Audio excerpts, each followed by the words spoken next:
Salut à toi, chère éco-curieuse et éco-curieux. Oui, c'est toujours toi que je salue avec tendresse dans ton tram, ta voiture ou ta cuisine en train de trier tes chaussettes esselées. Car aujourd'hui, on plonge littéralement dans ton placard. Oui, j'ai travaillé cette transition. Parce qu'on va parler de fringues, de sapes, de look, d'habits, enfin bon, appelle ça comme tu veux. Mais on va surtout parler de comment on s'habille et à quel prix. Pas seulement sur l'étiquette, mais aussi pour la planète. Dans cet épisode, je te propose deux poids lourds du dressing moderne. D'un côté, la fast fashion, cette mode éclair qui te sort une nouvelle collection avant même que tu aies eu le temps de porter ton dernier t-shirt imprimé New York 1996. De l'autre, la seconde main, l'alternative écolo-chic, souvent portée par ta pote qui fait du 36, a toujours de bons plans et connaît tous les filtres Vinted. Mais avant de trancher qui est vraiment écolo ou pas, faut comprendre ce qu'on met sous ces deux étiquettes. Alors on va d'abord remonter un peu le fil, oui, encore un autre jeu de mots, pour voir d'où vient la fast fashion, quand elle a débarqué dans nos vies et pourquoi on s'est tous et toutes laissés embarquer dans ce tourbillon textile. Et puis on verra ce qu'on entend par vêtements d'occasion. Parce que non, acheter un pull troué de ton oncle René, c'est pas exactement la même chose que décoter un trench vintage sur Vinted. Et puisqu'on en parle, Vinted, parlons-en. Cette plateforme lituanienne, et oui, surpris, parce que moi perso, oui, c'est pas californien du tout, Vinted. Elle est devenue la star de la seconde main, avec ses promesses de dressing désencombré et de planète sauvée. Mais est-ce que c'est vraiment aussi vert que le logo ? On verra ensemble si Vinted c'est une révolution verte ou un effet de style un peu trompeur. Alors reste bien accroché à tes écouteurs ou à ta doudoune, achetée en seconde main évidemment, parce qu'aujourd'hui on démonte les étiquettes et les idées reçues.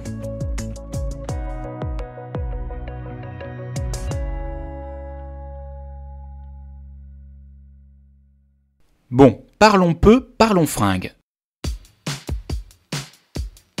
Tu connais sûrement cette sensation. T'as à peine acheté un pull qu'il est déjà out, selon les pubs. La fast fashion, c'est exactement ça. Une mode qui va plus vite que la lumière. Ou du moins plus vite que le temps qu'il te faut pour te rendre compte que t'en avais pas vraiment besoin. Mais c'est quoi exactement la fast fashion ? Le terme désigne un modèle économique de l'industrie textile basé sur une idée simple. Produire vite, beaucoup, pas cher, et donner envie de racheter tout aussi vite. L'idée, c'est pas de te vendre un bon jean qui dure 10 ans, c'est de t'en vendre 10 en 2 ans. Zara, H&M, Primark, Shein, Mango, ce sont eux les Usain Bolt du t-shirt, les Ferrari du pull à 9,99€. Mais d'où ça vient, la fast fashion ? Je te propose un petit retour vers le passé.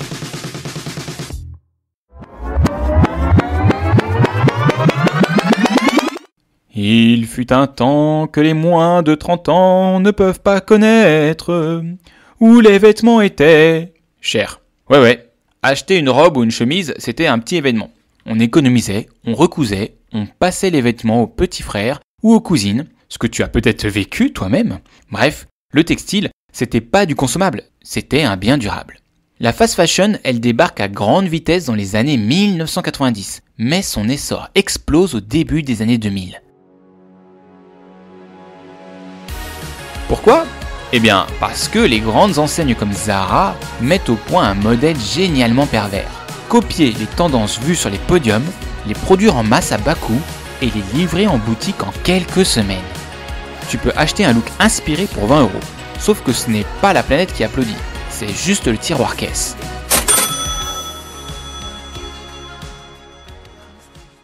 Ok, et à qui ça s'adresse ?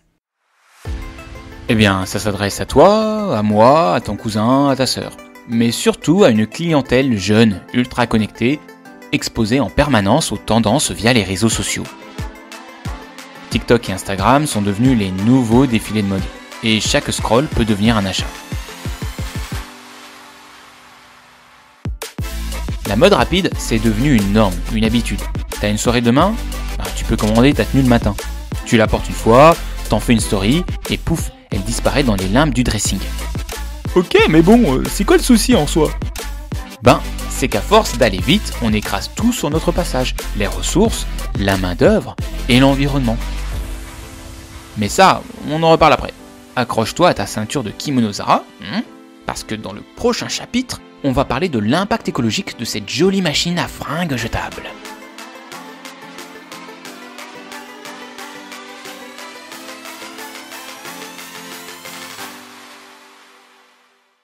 Bon, maintenant que t'as bien compris que la fast fashion, c'est la mode à la vitesse de l'éclair, il est temps de ralentir, de prendre du recul et de regarder ce que ça coûte. Pas à ton portefeuille, ça on a compris que c'était pas cher, mais plutôt à la planète. Parce que oui, le petit haut à 4,99€, eh ben il a un coût caché, et pas qu'un peu. L'industrie de la mode est aujourd'hui responsable de 8 à 10% des émissions mondiales de gaz à effet de serre. Ouais, t'as bien entendu. C'est plus que tous les vols internationaux et le transport maritime réunis. Tu voulais un t-shirt ? Bah voilà, t'as aussi une portion de changement climatique dans le sac. On critique souvent le secteur aéronautique. Parce que bon, c'est quelque chose qu'on voit, c'est un impact qu'on voit, et on peut prendre souvent l'avion. Mais l'industrie de la mode, elle impacte plus que ça. Elle impacte plus que ce secteur-là. C'est quand même impressionnant. Et on ne parle même pas encore de l'eau. Un t-shirt en coton, c'est environ 2700 litres d'eau pour sa fabrication. Soit ce que tu bois en 3 ans, si t'es bien hydraté. Un jean, eh ben, c'est facilement 10 000 litres d'eau. C'est presque une piscine pour une paire de fesses. Pourquoi ? Eh ben, parce que le coton est ultra gourmand en eau, que les teintures sont chimiques et que tout ce beau monde pollue les rivières dans les pays producteurs.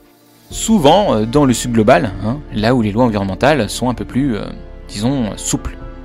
Et il y a les teintures. Les colorants et produits chimiques utilisés dans la fast fashion sont souvent rejetés dans la nature sans traitement. Résultat, des rivières aux couleurs de la collection printemps-été. Et comme si ça ne suffisait pas, la majorité des vêtements sont faits de matières synthétiques.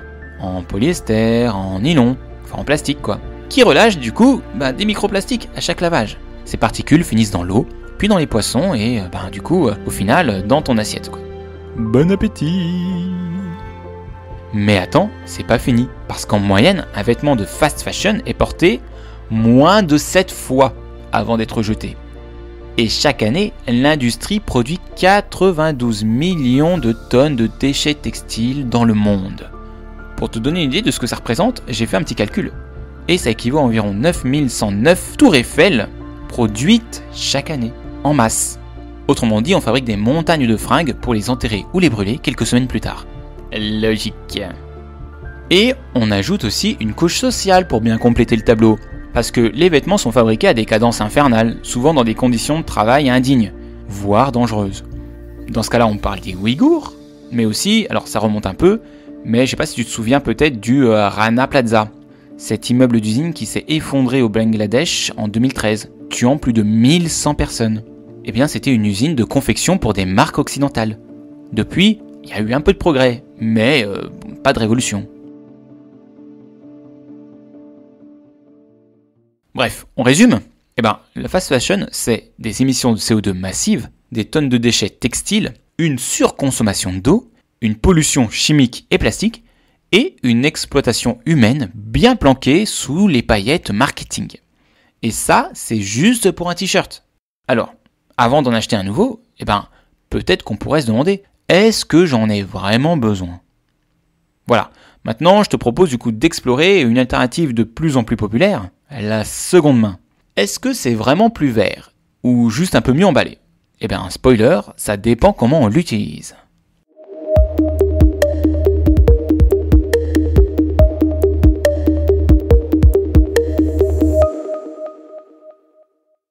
Bon, maintenant qu'on a vu à quel point la fast fashion est un désastre cousu humain, et oui, je continue mes jeux de mots, on peut se tourner vers l'alternative à la mode, la seconde main.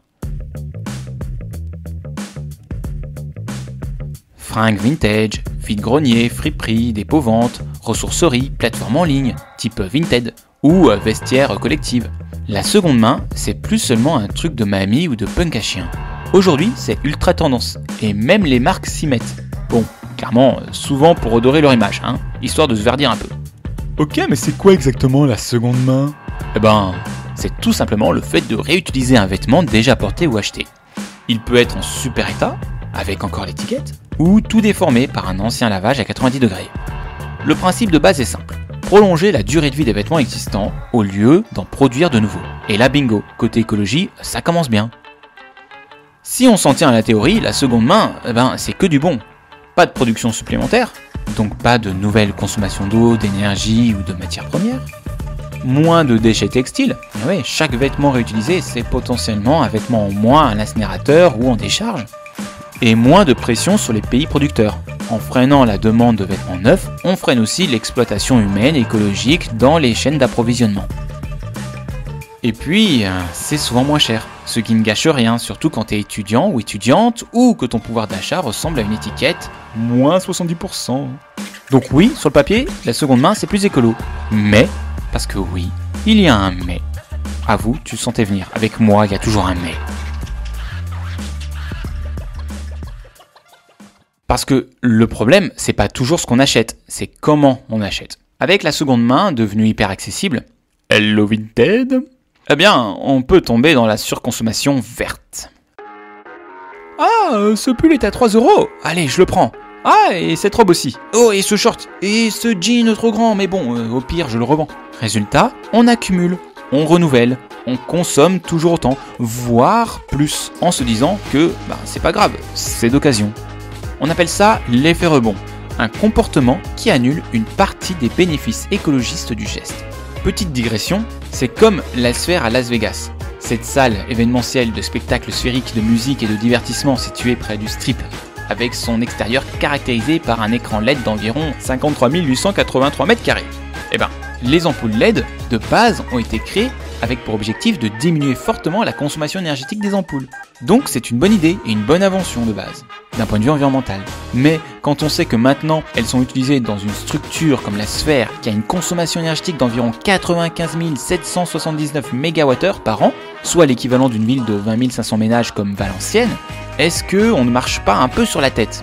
Et pour en revenir aux effets rebonds de la seconde main, c'est pas juste théorique. Plusieurs études soulignent ce phénomène. Autre angle mort de la seconde main numérique, c'est la logistique. Quand tu achètes un vêtement à Toulouse et qu'il t'est expédié depuis Lille dans un colis plastifié avec une couche de scotch équatorial, ça laisse une petite trace carbone, mine de rien. Les plateformes comme Vinted génèrent des flux de transport individuels, souvent moins optimisés que la livraison en masse de la fast fashion. Et si tu renvoies le colis parce que finalement la coupe est chelou, alors là, jackpot le CO2.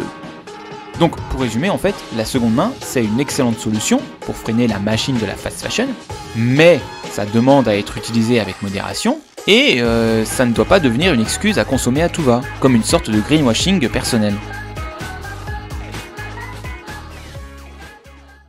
Dans le chapitre suivant, je vous propose du coup de s'intéresser justement à Vinted, la star de la seconde main, mais aussi peut-être à l'arrière-boutique de nos contradictions écolo. Prépare-toi, on va éplucher l'appli plus en profondeur qu'un colis mal noté.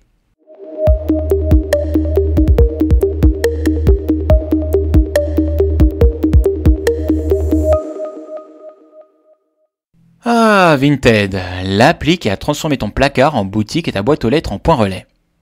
Mais derrière ces promesses de dressing désencombré et de planète sauvée, Vinted est-elle réellement l'allié de l'écologie ? Ou juste une fast fashion déguisée ?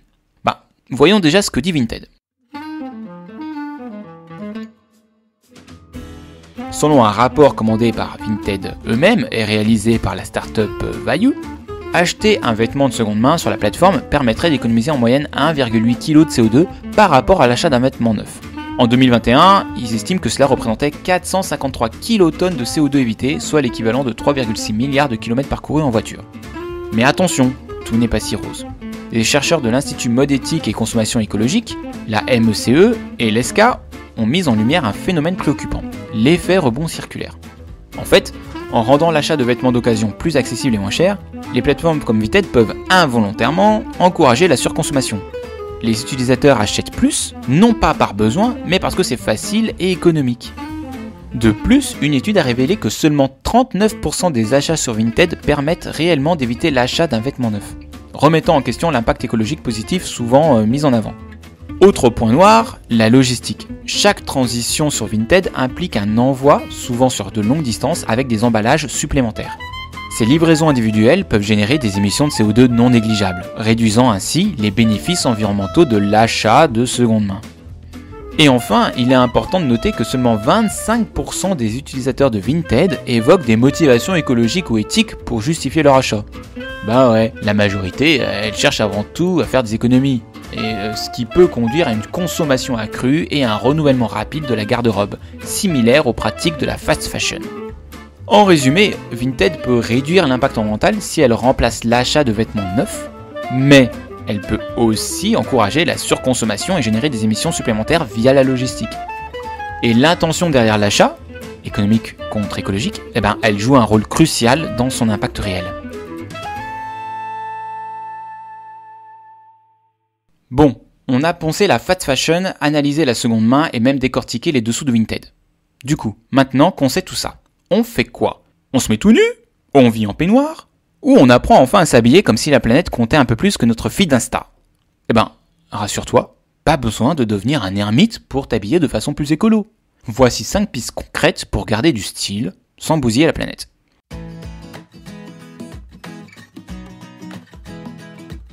Premier point, porter ce qu'on a déjà.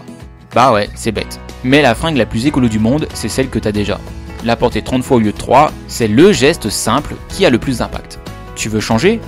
Pioche dans le placard du fond, mixe différemment, échange avec des potes, fais bosser ta créativité avant de faire chauffer ta carte bleue. Deuxième point, acheter moins mais mieux. Quand t'achètes du neuf, pose-toi 2 questions existentielles. Est-ce que je vais vraiment le porter? Et est-ce qu'il va durer? Privilégie les marques engagées, les matières durables, en chanvre, en lin, en coton bio certifié, et les labels fiables. Oui, ça coûte plus cher à l'achat, mais sur le long terme, c'est plus rentable que 10 t-shirts qui boulochent après 2 lavages. Troisième point, acheter d'occasion, mais pas compulsivement. La seconde main, c'est top, mais pas une excuse pour acheter 3 vestes vintage par semaine. Achète quand tu en as besoin, pas quand tu as une notification. Et privilégie les circuits courts. Friperie locale, vide-dressing physique, ressourcerie. Petite astuce, mets-toi un budget mensuel ou un quota d'achat, même en seconde main. Quatrième point, réparer, transformer, customiser. Un bouton arraché, une tache, un accroc, c'est pas une condamnation à mort textile. Apprends à repriser, à recoudre, à teindre, ou passe par un couturier ou la couturière du coin. Tu peux aussi transformer un vêtement trop grand, trop court ou trop banal en pièce unique. Bah ouais, comme un vrai styliste. Sauf que toi, tu le fais pour la planète, pas pour la Fashion Week. Moi, par exemple, j'avais un pantalon, je l'ai transformé en short. Voilà. Cinquième point, sortir du tout individuel. Et si on repensait carrément notre rapport collectif à la fringue? Organise un troc entre amis, rejoins un groupe local de réparation, monte un atelier couture dans ton asso, ou questionne ta commune sur la gestion des déchets textiles. Parce qu'on ne changera pas un système mondial juste avec des choix individuels, on le sait. Mais ensemble, on peut rendre la fast fashion un peu moins fast, et beaucoup plus fashion. Pour conclure, pas besoin d'être parfait, pas besoin d'être à poil, juste besoin d'être un peu plus consciente de l'impact de ce qu'on porte. Parce que non, un style ne doit pas coûter la planète. Et oui, on peut avoir du flow et des valeurs. Voilà, je vous remercie d'avoir écouté cet épisode, j'espère que ça vous a plu, que vous avez appris des choses. Comme d'habitude, si l'épisode vous a plu, n'hésitez pas à le partager, à le noter, ça aide à la visibilité de la chaîne, ça aide beaucoup, ça aide énormément. Donc n'hésitez pas, surtout si l'épisode vous a plu, mettez 5 étoiles. Sur ce, je vous dis à vos gourdes et vélos, on se retrouve la semaine prochaine pour un nouvel épisode, et comme d'habitude, on se quitte en musique. Allez, salut!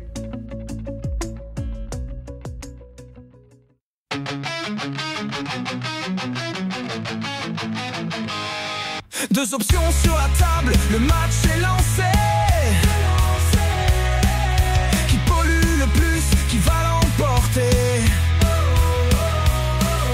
On gratte les promesses, on démonte les mots. Entre business et planète, qui fait le plus beau?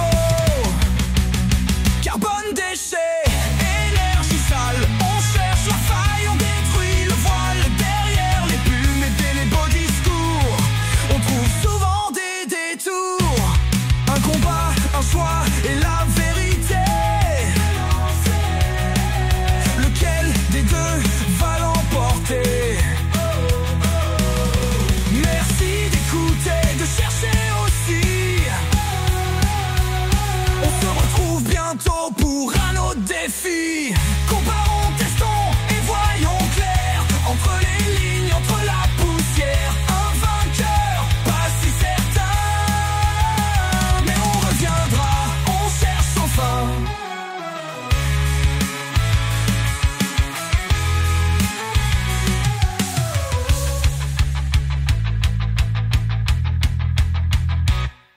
Comparons, testons et voyons clair. Entre les lignes, entre la poussière.